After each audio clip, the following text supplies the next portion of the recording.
से बोलिए जय माता दी। प्यारे भक्तों, आज आषाढ़ गुप्त नवरात्रि के तीसरा दिन है और तीसरा दिन माँ छिन्नमस्ता को समर्पित है। और भक्तों, दिन शनिवार होने के कारण शनि भगवान को समर्पित है, इसलिए आज की इस वीडियो में आप सभी श्रवण करेंगे छिन्नमस्ता माता की महापुण्य फल देने वाली कथा और साथ में सुनेंगे शनि महाराज की दिव्य कथा। इसे श्रद्धापूर्वक सुनने से माता रानी की कृपा से, शनि भगवान की कृपा से भक्तों की हर मनोकामना अवश्य ही पूर्ण होती है। तो आइए बड़े ही श्रद्धा और विश्वास के साथ इस दिव्य कथा का श्रवण करें। छिन्नमस्ता माता जी की दिव्य कथा। परिवर्तनशील जगत का अधिपति कम्मंद है और उसकी शक्ति ही छिन्नमस्ता है। विश्व की वृद्धि हास तो सदैव होती रहती है। जब हास की मात्रा कम और विकास की मात्रा अधिक होती है, तब भुवनेश्वरी का प्रकट्य होता है। इसके विपरीत जब निर्गम अधिक और आगम कम होता है, तब छिन्नमस्तिका का प्राधान्य होता है। भगवती छिन्नमस्तिका स्वरूप अत्यंत ही गोपनीय है। इसे कोई अधिकारी साधक ही जान सकता है। महाविद्याओं में इनका तीसरा स्थान है। इनके प्रादुर्भाव की कथा इस प्रकार है। एक बार भगवती भवानी अपनी सहचरी जया और विजया के साथ मंदाकिनी में स्नान करने के लिए गई। स्नान उपरांत क्षुधाग्नि से पीड़ित होकर वे कृष्ण वर्ण की हो गई। उसी समय उनकी सहचरियों ने भी उनसे कुछ भोजन करने के लिए मांगा। देवी ने उनसे कुछ समय प्रतीक्षा करने के लिए कहा। थोड़ी देर प्रतीक्षा करने के बाद सहचरियों ने जब पुनः भोजन के लिए निवेदन किया, तब देवी ने उनसे कुछ देर और प्रतीक्षा करने के लिए कहा। भक्तों, इस पर सहचरियों ने देवी से विनम्र स्वर में कहा कि माँ तो अपने शिशुओं को भूख लगने पर अविलंब भोजन प्रदान करती है। आप हमारी उपेक्षा क्यों कर रही है? अपने सहचरियों के मधुर वचन सुनकर कृपामयी माँ देवी ने अपने ही खड्ग से अपना सिर को काट दिया। कटा हुआ सिर देवी के बाएं हाथ में आ गिरा और उनके कमबंध से रक्त की 3 धाराएं प्रवाहित हुई। वे 2 धाराओं को अपनी दोनों सहचरियों की ओर प्रवाहित कर दी, जिसे पीती हुई दोनों प्रसन्न होने लगी और तीसरी धारा को देवी स्वयं पान करने लगी। तभी से देवी छिन्नमस्तिका के नाम से प्रसिद्ध हुई। ऐसा विधान है कि आधी रात अर्थात चतुर्थ संध्या काल में छिन्नमस्ता की उपासना से साधक को सरस्वती सिद्ध हो जाती है। शत्रु विजय, समूह स्तंभ, राज्य प्राप्ति और दुर्लभ मोक्ष प्राप्ति के लिए छिन्नमस्तिका की उपासना अमोघ है। छिन्नमस्तिका आध्यात्मिक स्वरूप अत्यंत महत्वपूर्ण है। छिन्न यज्ञ शीर्ष की प्रतीक ये देवी श्वेत कमल पीठ पर खड़ी है।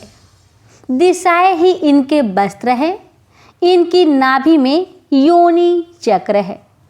कृष्ण तम और रक्त रज गुणों की देवियां इनकी सहचरिया है। ये अपना शीश काट कर भी जीवित है। ये अपने आप में पूर्ण अंतर्मुखी है, साधन का संकेत है। विद्वानों ने इस कथा में सिद्धि की चरम सीमा का निर्देश माना है। योग शास्त्र में 3 ग्रंथियां बताई गई है, जिनके भेदन के बाद योगी को पूर्ण सिद्धि प्राप्त होती है। इन्हें ब्रह्म ग्रंथि, विष्णु ग्रंथि तथा रुद्र ग्रंथि कहा गया है। मूसलाधार में ब्रह्म ग्रंथि, मणिपुर में विष्णु ग्रंथि तथा आज्ञा चक्र में रुद्र ग्रंथि का स्थान है। इन ग्रंथियों के भेदन से ही औदेतांत नंद की प्राप्ति होती है।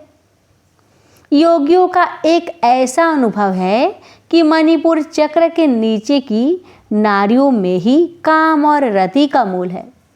उसी पर चिन्ह महाशक्ति आरूढ़ है। इसका ऊर्ध्व प्रवाह होने पर रुद्र ग्रंथि का भेदन होता है। छिन्न मस्तका वज्र विरोचनी नाम शक्तों, बौद्धों तथा जैनों में समान रूप से प्रचलित है।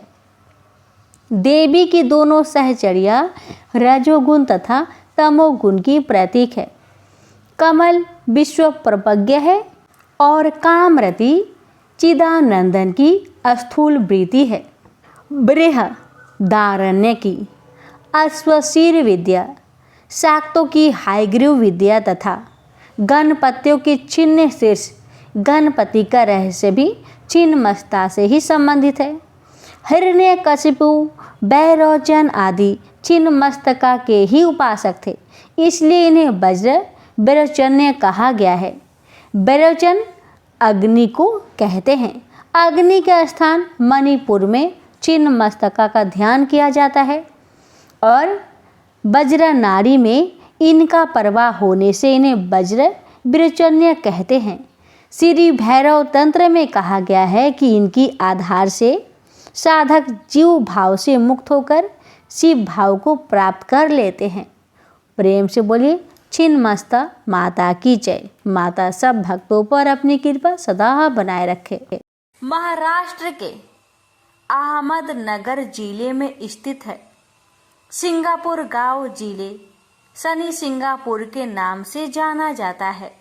यह गांव हिंदू धर्म के विख्यात शनि देव की वजह से प्रसिद्ध है, क्योंकि इस गांव में शनि देव का चमत्कारी मंदिर स्थित है। आपको शायद यकीन ना हो, लेकिन इस गांव के किसी भी घर या दुकान में दरवाजे नहीं है। कहते हैं कि बीते कुछ समय में गांव अपनी इसी खासियत से देश दुनिया में काफी मशहूर हुआ था, लेकिन यहाँ दरवाजा क्यों नहीं प्रयोग किया जाता है? चलिए अब आपको सिंगापुर मंदिर की कहानी बताते हैं, जिसके चलते सिंगापुर गांव में शनि देव की इतनी महिमा बढ़ गई। कहते हैं एक बार इस गांव में काफी बाढ़ आ गई। पानी इतना बढ़ गया कि सब डूबने लगे। लोगों का कहना है कि उस भयंकर बाढ़ के दौरान कोई देवीय ताकत पानी में बह रही थी। जब पानी का स्तर कुछ कम हुआ तो एक व्यक्ति ने पेड़ की झाड़ पर एक बड़ा सा पत्थर देखा। ऐसा अजीबोगरीब पत्थर उसने अब तक नहीं देखा था। तो लालचवश उसने उस पत्थर को नीचे उतारा और उसे तोड़ने के लिए जैसे ही उसमें कोई नुकीली वस्तु मारी, उस पत्थर में से खून बहने लगा। यह देखकर वह वहां से भाग खड़ा हुआ और गांव वापस लौटकर उसने सब लोगों को यह बात बताई। सभी दोबारा उस स्थान पर पहुंचे जहां वह पत्थर रखा था। सभी उसे देख भौचक्के रह गए, लेकिन उनकी समझ में यह नहीं आ रहा था कि आखिरकार इस चमत्कारी पत्थर का क्या करे। इसलिए अंततः उन्होंने गांव वापस लौटकर अगले दिन फिर आने का फैसला किया। उसी रात गांव के एक शख्स के सपने में भगवान शनि आए और बोले, मैं शनि देव हूँ, जो पत्थर तुम्हें आज मिला उसे अपने गांव में लाओ और मुझे स्थापित करो। अगली सुबह होते ही उस शख्स ने गांव वालों को सारी बात बताई, जिसके बाद सभी उस पत्थर को उठाने के लिए वापस उसी जगह लौटे। बहुत से लोगों ने प्रयास किया, किंतु वह पत्थर अपनी जगह से 1 इंच भी न हिला। काफी देर तक कोशिश करने के बाद गांव वालों ने यह विचार बनाया कि वापस लौट चलते हैं और कल पत्थर को उठाने के लिए नए तरीके के साथ आएंगे। उस रात फिर से शनिदेव उस शख्स के सपने में आए और उसे यह बता गए कि वह पत्थर कैसे उठाया जा सकता है। उन्होंने बताया कि मैं उस स्थान से तभी हिलूंगा जब मुझे उठाने वाले लोग सगे मामा भांजा के रिश्ते के होंगे। अभी से यह मान्यता है कि इस मंदिर में यदि मामा भांजा दर्शन करने जाए तो अधिक फायदा होता है। इसके बाद पत्थर को उठाकर एक बड़े से मैदान में सूर्य की रोशनी के तले स्थापित किया गया। आज सिंगापुर गांव के शनि सिंगापुर मंदिर में यदि आप जाए तो प्रवेश करने के बाद कुछ आगे चलकर ही आपको खुला मैदान दिखाई देगा। उस जगह के बीचों बीच स्थापित शनि देव जी, वहां जाने वाले आस्थावान लोग केसरी रंग के वस्त्र पहनकर ही जाते हैं। कहते हैं मंदिर में कथित तौर पर कोई पुजारी नहीं है। भक्त प्रवेश करके शनि देव जी के दर्शन करके सीधा मंदिर से बाहर निकल जाते हैं। रोजाना शनि देव जी की स्थापित मूर्त पर सरसों के तेल से अभिषेक किया जाता है। मंदिर में आने वाले भक्त अपनी इच्छा अनुसार यहाँ तेल का चढ़ावा भी देते हैं। ऐसी मान्यता भी है कि जो भक्त मंदिर के भीतर जाए वह केवल सामने ही देखता हुआ जाए, उसे पीछे से कोई भी आवाज लगाए तो मुड़कर देखना नहीं है। शनि देव को माथा टेक कर सीधा सीधा बाहर आ जाना है। यदि पीछे मुड़कर देखा तो बुरा प्रभाव होता है। प्रेम से बोलिए शनि भगवान जी की जय। हे शनि भगवान, आपकी कथा कहने वाले, सुनने वाले, हुक्कार भरने वाले सभी भक्तों पर अपनी कृपा सदा सर्वदा बनाए रखना। प्रेम से बोलिए शनि महाराज की जय। एक ब्राह्मण को सपने में नीली घोड़ी पर नीली कपड़े पहने एक आदमी दिखाई देता था और कहता है, हे ब्राह्मण देवता, मैं तेरे लगूंगा। ब्राह्मण घबरा कर उठ गया। अगले दिन यही सपना उसे फिर आता है। यह सपना उसे रोज आने लगा। वह परेशान हो गया और चिंता के मारे दुबला होने लगा। उसकी पत्नी ने कारण पूछा तो उसने सपने के बारे में बताया। ब्राह्मणी बोली, वे अवश्य ही शनि महाराज होंगे। आपकी बार दिखे तो कहना लग जाओ, पर सवा पहर से ज्यादा मत लगना। उस दिन सपने आने पर ब्राह्मण ने कहा, लग जाओ, पर कितने समय के लिए लगोगे? शनि जी बोले, 7.5 वर्ष का लगूंगा। ब्राह्मण ने कहा, क्षमा करे शनि जी, इतना भारी तो मुझसे झेला नहीं जाएगा। तब शनि जी बोले, तो 5 वर्ष का लग जाऊंगा। ब्राह्मण बोला, यह भी मेरे लिए ज्यादा है। शनि जी बोले, 2.5 साल का लग जाऊं। ब्राह्मण ने मना किया तो शनि जी कहने लगे, सवा पहर का तो लगूंगा ही, इतना तो कोढ़ी कलंगी भिखारी के भी लग जाता हूँ। तब ब्राह्मण ने कहा, ठीक है। ब्राह्मण को सवा पहर की शनि की दशा लग गई। ब्राह्मण ने नींद से जागकर ब्राह्मण से कहा, मेरे सवा पहर शनि की दशा लग गई है, इसलिए मैं जंगल में जाकर यह समय बिताऊंगा। मेरे लिए खाने पीने का सामान बांध दे। मेरे पीछे से किसी से लड़ाई झगड़ा ना हो, इसका ध्यान रखना। ज्यादातर घर में ही रहना। बच्चों का भी ध्यान रखना। इस सवा पहर के समय में कोई गाली भी दे तो चुपचाप सुन लेना, बहस मत करना। यह सब समझाकर ब्राह्मण जंगल में चला गया। जंगल में ब्राह्मण एक पीपल के पेड़ के नीचे बैठ गया और हनुमान जी का पाठ करने लगा। 1 पहर बीत गया। ब्राह्मण ने सोचा बाकी बचा समय रास्ते में बीत जाएगा, इसलिए वहां से चल दिया। रास्ते में एक बारी में मतीरे लगे देखे। माली से एक मतीरा खरीदा, पोटली में बांधा और आगे बढ़ा। आगे एक आदमी मिला जो असल में शनिदेव थे। ब्राह्मण से पूछा, पोटली में क्या है? उसने कहा, मतीरा है। शनिदेव बोले, दिखाओ। ब्राह्मण ने पोटली खोली। उसमें राजकुमार का कटा हुआ खून से लथपथ सिर दिखा। शनिदेव ब्राह्मण को राजा के पास ले गए और कहा कि इस ब्राह्मण ने राजकुमार की हत्या कर दी है। इसके पास पोटली में राजकुमार का सिर है। राजा ने कहा, मैं यह नहीं देख सकता, इस ब्राह्मण को सूली पर चढ़ा दो। राजा के यहाँ हाहाकार मच गया। ब्राह्मण को सूली पर चढ़ाने से पहले पूछा गया कि उसकी कोई आखिरी इच्छा हो तो बताए। ब्राह्मण ने सोचा किसी तरह 1.25 पहर पूरा करना होगा। उसने कहा, वहाँ रोज बालाजी की कथा सुनता है, मरने से पहले अंतिम बार बालाजी की कथा सुनना चाहता हूँ। ब्राह्मण को कथा सुनाने का प्रबंध किया गया। कथा कहते कहते 1.25 पहर पूरा हो गया।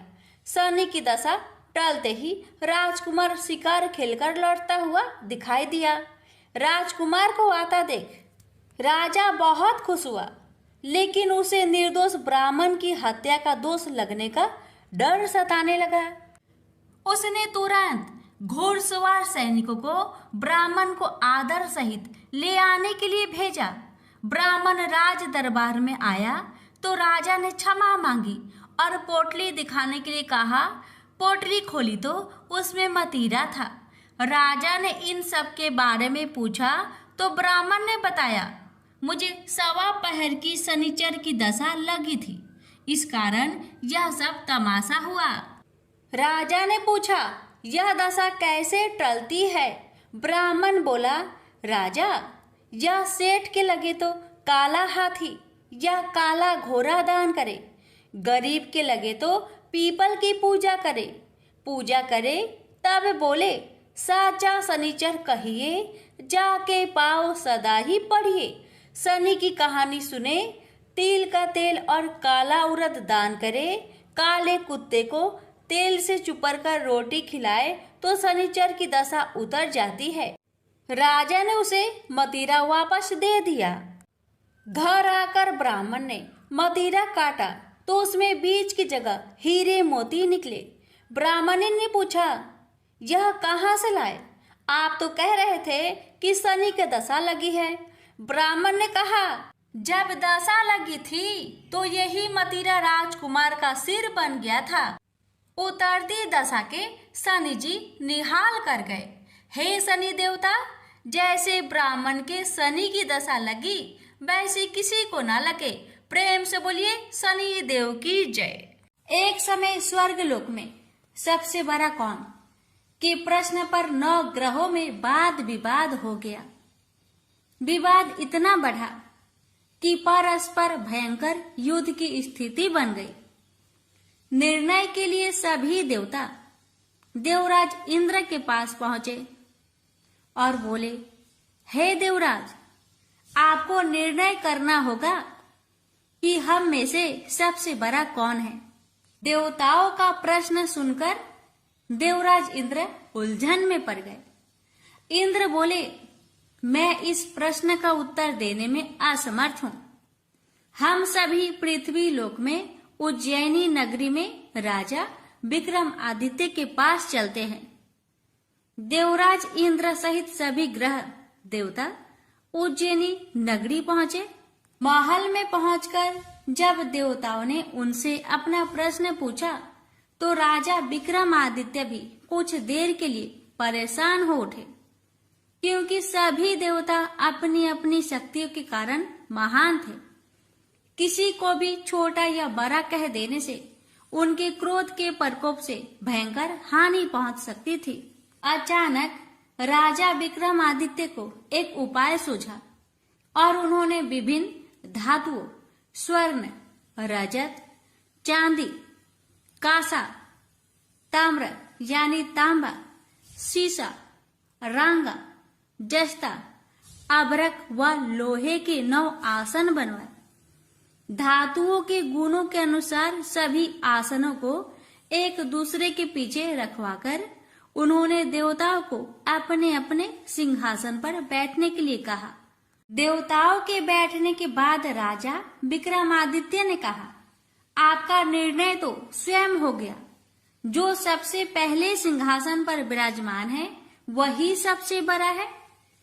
राजा विक्रमादित्य के निर्णय को सुनकर शनि देवता ने सबसे पीछे आसन पर बैठने के कारण अपने को छोटा जानकर क्रोधित होकर कहा, राजा विक्रमादित्य, तुमने मुझे सबसे पीछे बैठाकर मेरा अपमान किया है।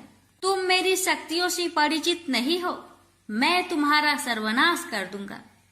शनि ने कहा, सूर्य एक राशि पर 1 महीने, चंद्रमा 2.25 दिन, मंगल 1.5 महीने, बुध और शुक्र 1 महीने, बृहस्पति 13 महीने रहते हैं, लेकिन मैं किसी राशि पर 7.5 वर्ष 7.5 तक रहता हूँ। बड़े बड़े देवताओं को मैंने अपने प्रकोप से पीड़ित किया है। राम को 7.5 के कारण ही वन में जाकर रहना पड़ा और रावण को 7.5 के कारण ही युद्ध में मृत्यु का शिकार बनना पड़ा। राजा, तू भी मेरे प्रकोप से नहीं बच सकेगा। इसके बाद अन्य ग्रहों के देवता तो प्रसन्नता के साथ चले गए, परंतु शनिदेव बड़े क्रोध के साथ वहां से विदा हुए। राजा विक्रमादित्य पहले की तरह ही न्याय करते रहे। अन्य राज्यों में सभी स्त्री पुरुष बहुत आनंद से जीवन यापन कर रहे थे। कुछ दिन ऐसे ही बीत गए। उधर शनि देवता अपने अपमान को भूले नहीं थे। विक्रम आदित्य से बदला लेने के लिए एक दिन शनिदेव ने घोड़े के व्यापारी का रूप धारण किया और बहुत से घोड़े के साथ उज्जैनी नगरी पहुंचे। राजा विक्रमादित्य ने राज्य में किसी घोड़े के व्यापारी की आने के समाचार सुना तो अपने अश्वपाल को कुछ घोड़े खरीदने के लिए भेजा। घोड़े बहुत कीमती थे। तो पाल ने जब वापस लौटकर इस संबंध में बताया तो राजा विक्रम आदित्य ने स्वयं आकर एक सुंदर व शक्तिशाली घोड़े को पसंद किया।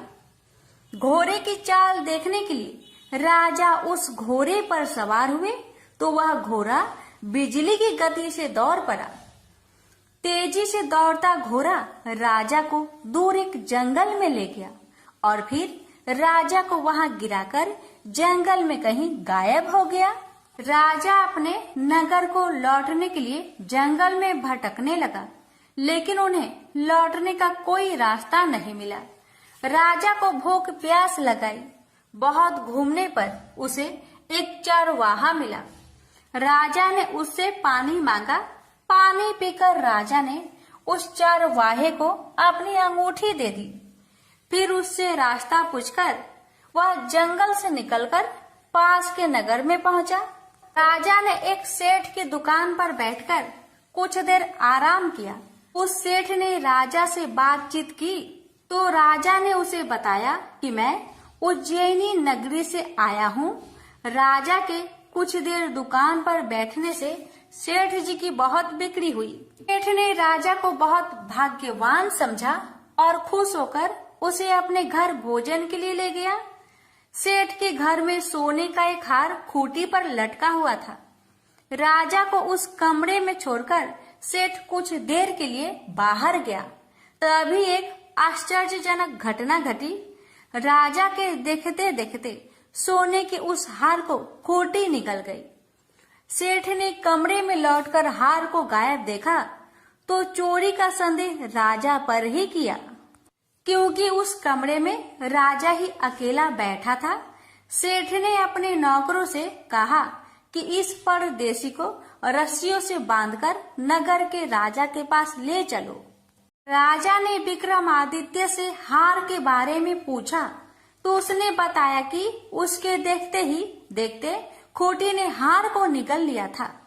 इस पर राजा ने क्रोधित होकर चोरी करने के अपराध में विक्रमादित्य के हाथ पांव कटवाने का आदेश दे दिया। राजा विक्रमादित्य के हाथ पांव काटकर उसे नगर के सड़क पर छोड़ दिया गया।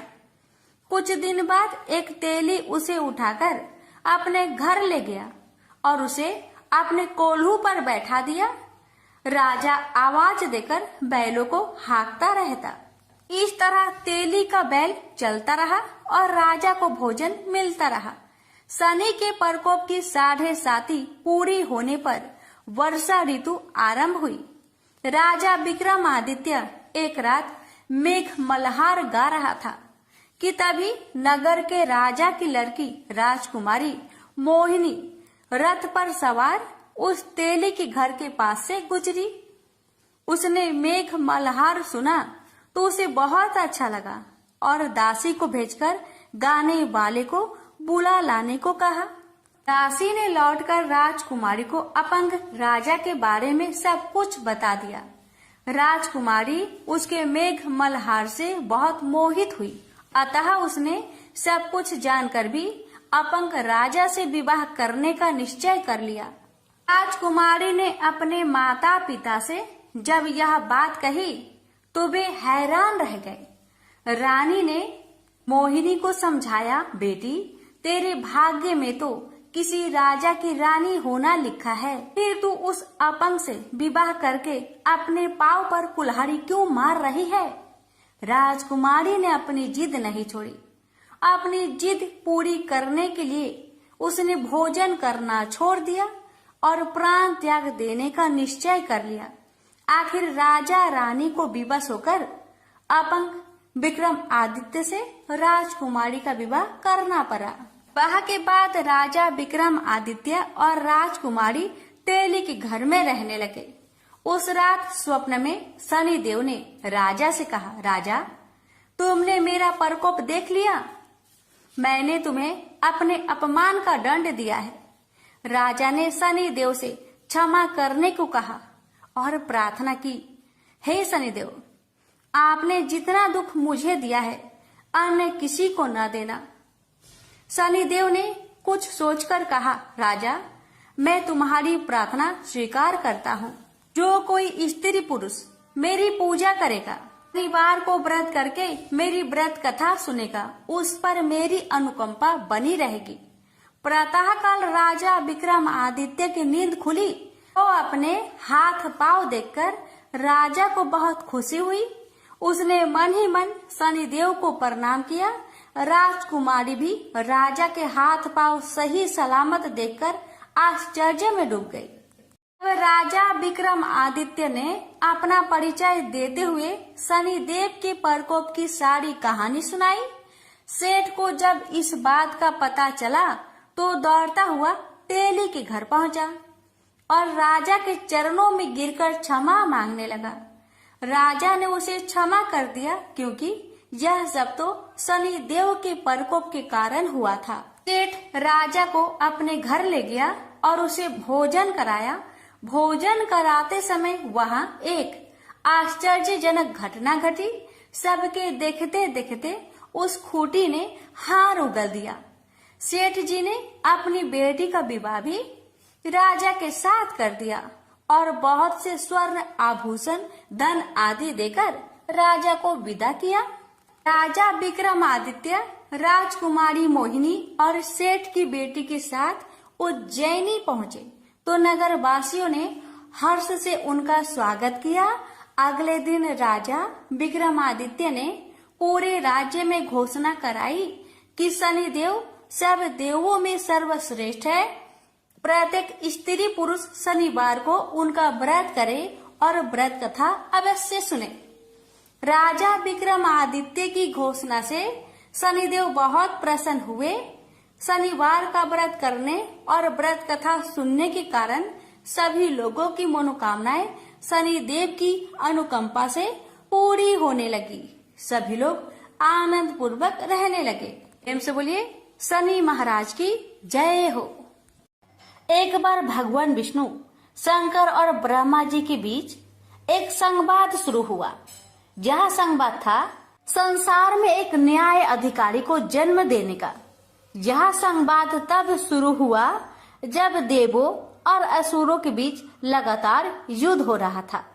असुरों को लगता था कि जब न्याय की बात आती है तो फैसला देवों के हक में सुनाया जाता है, परंतु असुरों के गुरु शुक्राचार्य को भगवान शंकर पर पूर्ण विश्वास था कि वह देवों के साथ असुरों के हितों की भी रक्षा करेंगे।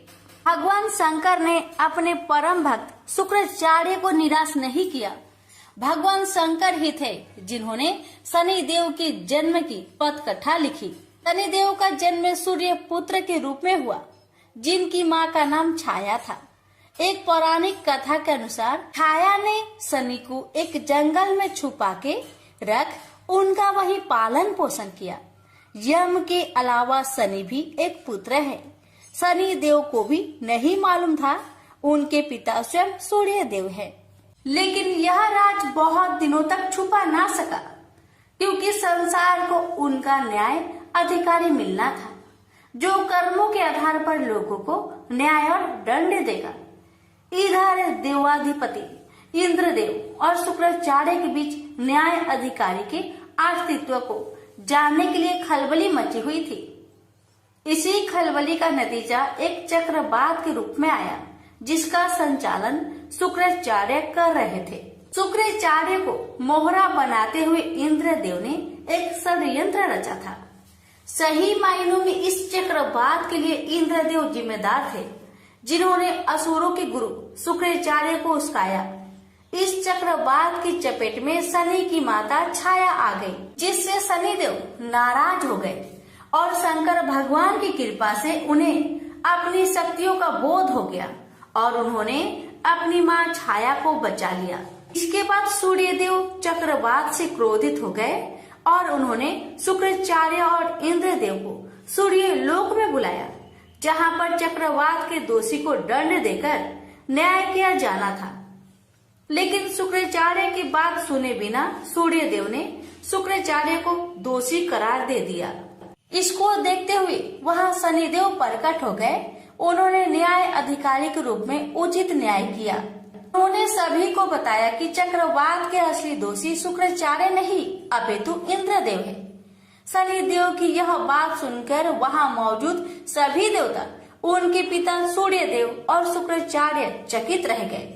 लेकिन शनिदेव ने कहा कि न्याय सबके लिए बराबर होता है, चाहे वह देव हो या असुर। अंत में देवताओं को शनिदेव के आगे झुकना ही पड़ा, क्योंकि न्याय विश्व के न्याय अधिकारी के द्वारा हो रहा था। इंद्रदेव को सजा के तौर पर अपना मुकुट धरती पर उतार कर रखना पड़ा। प्रेम से बोलिए शनि महाराज की जय। भगवान शनिदेव की जन्म कथा हमें पुराणों में अलग अलग वर्णन के साथ मिलती है। शनिदेव का जन्म ज्येष्ठ माह के कृष्ण अमावस्या के दिन हुआ था। हालांकि कुछ ग्रंथों में शनिदेव का जन्म भाद्रपद मास की शनि अमावस्या को माना गया है। एक अन्य कथा अनुसार भगवान शनिदेव का जन्म ऋषि कश्यप के आविर्भाव तत्व यज्ञ से हुआ माना जाता है। लेकिन स्कंद पुराण के काशी खंड अनुसार शनि भगवान के पिता सूर्य और माता का नाम छाया है। उनकी माता को स्वर्णा भी कहते हैं। लेकिन इसके पीछे एक कहानी है। राजा दक्ष की कन्या संज्ञा का विवाह सूर्य देव के साथ हुआ। संज्ञा सूर्य देव के तेज से परेशान रहती थी, तो वह सूर्य देव की अग्नि को कम करने का सोचने लगी। दिन बीतते गए और संज्ञा ने वैवस्वत, मनु, यमराज और यमुना नामक तीनों संतानों को जन्म दिया। फिर संज्ञा ने निर्णय लिया कि वे तपस्या कर सूर्य देव के तेज को किसी भी तरह से कम करेगी, लेकिन बच्चों के पालन और सूर्य देव को इनकी भनक ना लगे, इसके लिए उन्होंने एक युवती निकाली। उन्होंने अपने तप से अपनी ही तरह की एक महिला को पैदा किया और उसका नाम स्वर्णा रखा। यह संज्ञा की छाया की तरह थी, इसलिए इसका नाम छाया हुआ। संज्ञा ने छाया से कहा कि आपसे मेरे बच्चों को सूर्य देव की जिम्मेदारी तुम्हारी रहेगी, लेकिन यह राज सिर्फ मेरे और तुम्हारे बीच ही बना रहना चाहिए। यह कहकर संज्ञा वहां से चलकर पिता के घर पहुंची, तो पिता ने कहा कि ये तुमने अच्छा नहीं किया, तुम पुनः अपने पति के पास जाओ। जब पिता ने शरण नहीं दी तो संज्ञा वन में चली गई और घोड़ी का रूप धारण करके तपस्या में लीन हो गई। उधर सूर्य देव को जरा भी आभास नहीं हुआ कि उनके साथ रहने वाली संज्ञा नहीं, स्वर्णा है। स्वर्णा अपने नारी धर्म का पालन करती रही और छाया रूप होने के कारण उन्हें सूर्य देव के तेज से कोई परेशानी नहीं हुई। सूर्यदेव और स्वर्णा के संयोग से भी मनु, शनिदेव और भद्रा 3 संतानें जन्म लिया। कहते हैं कि जब शनिदेव छाया के गर्भ में थे तो छाया ने भगवान शिव का कठोर तपस्या की थी। भूख, प्यास, धूप, गर्मी सहने के कारण उसका प्रभाव छाया के गर्भ में पल रही संतान यानी शनिदेव पर भी पड़ा। फिर जब शनिदेव का जन्म हुआ तो उनका रंग काला निकला। यह रंग देखकर सूर्य को लगा कि यह तो मेरा पुत्र नहीं हो सकता। उन्होंने छाया पर संदेह करते हुए उन्हें अपमानित किया। माँ के तप की शक्ति शनिदेव में भी आ गई। उन्होंने क्रोधित होकर अपने पिता सूर्यदेव को देखा तो सूर्यदेव उनकी शक्ति से काले पड़ गए और उनको कुष्ठ रोग हो गया। अपनी यह दशा देखकर घबराए हुए सूर्यदेव भगवान शिव की शरण में पहुँचे। तब भगवान शिव ने सूर्यदेव को अपनी गलती का एहसास करवाया। सूर्यदेव को अपने किए का पश्चाताप हुआ। उन्होंने क्षमा मांगी। तब कहीं उन्हें फिर से अपना असली रूप वापस मिला। लेकिन इस घटना के चलते पिता और पुत्र का संबंध हमेशा के लिए खराब हो गया। प्रेम से बोलिए जय शनिदेव। सूर्य नारायण की जय।